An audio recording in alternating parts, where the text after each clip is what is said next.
Hello everyone, this is doctor Vandana Malviya और video में हम टॉपिक कंटिन्यू करेंगे सेट्स।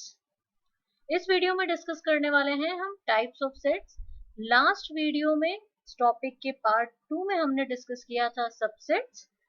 तो और टाइप्स देखते हैं सेट्स के कौन कौन से होते हैं और उनकी डेफिनेशंस क्या क्या है।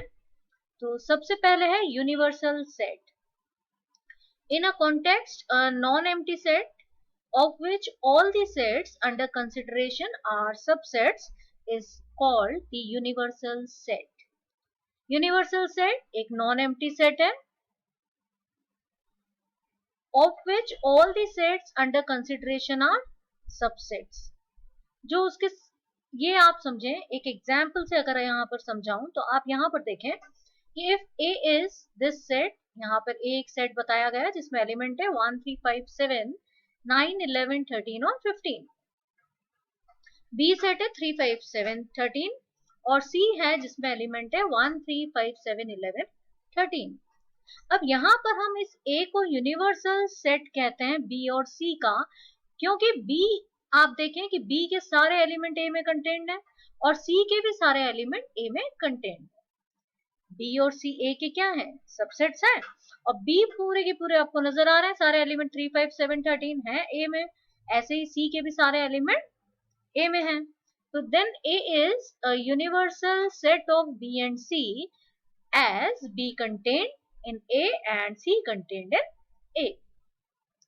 ऐसे यहाँ पर अगर आप देखें तो सेट C भी यूनिवर्सल सेट है, but set C universal set है सिर्फ B का, क्योंकि A तो इसमें कंटेंट कर नहीं रहा, लेकिन B के सारे एलिमेंट C में हैं। तो set C is universal set of B because B contained in C। समझ आ गया आपको यूनिवर्सल सेट किसको कहते हैं हम? कि उसके सारे जो सबसेट्स को भी हम मिला लें तो जो सेट बनता है उस सेट को हम क्या कहते हैं? Universal set. A universal set is not unique. In fact, if a set A is universal set, then any superset of A is also a universal set. Universal set unique नहीं होता है। और examples यहाँ समझ लिया आपने कि universal set की डेफिनेशन क्या है। नेक्स्ट आप देखें set of sets. A set one or more of whose elements are sets is called a set of sets. Simple सी बात है, एग्जाम्पल से समझे आप कि जैसे B एक सेट है जिसमें 2 एलिमेंट है 1 3, C है जिसमें 3 एलिमेंट है 2 4 6 और D है जिसमें कोई भी एलिमेंट नहीं है। देन A जिसमें हम B C D, ये जो सेट्स है ना B C D, उनको आप देखें लिख रहे हैं तो आप इसको क्या कहेंगे? A is set of sets. ये B C D भी सेट्स हैं और इनका जो नया सेट बन रहा है उसको हम कह रहे हैं सेट ऑफ सेट्स। तो A is a set of sets. Clear है? बहुत सिंपल से टाइप्स हैं, सिंपल सी डेफिनेशन है, एग्जाम्पल से देखते हैं तो बहुत जल्दी समझ में आ जाती है बात। नेक्स्ट है आपका power set. If A is any set then the family of all the subsets of A is called the power set of A. Family of all the subsets of A is called the power set of A. Denote करते हैं इसको PA से, P raised to the power A, ऐसे भी लिखा जाता है power set. तो पावर सेट को मैथमेटिकली अगर हम डिफाइन करें तो कैसे करेंगे? इसमें एलिमेंट है x और x हमारा कंटेन कर रहा है A में। कहा है ना यहाँ पे A is any set then the family of all the subsets of A, A के सारे सबसेट्स इसके पार्ट होंगे। क्लियर है?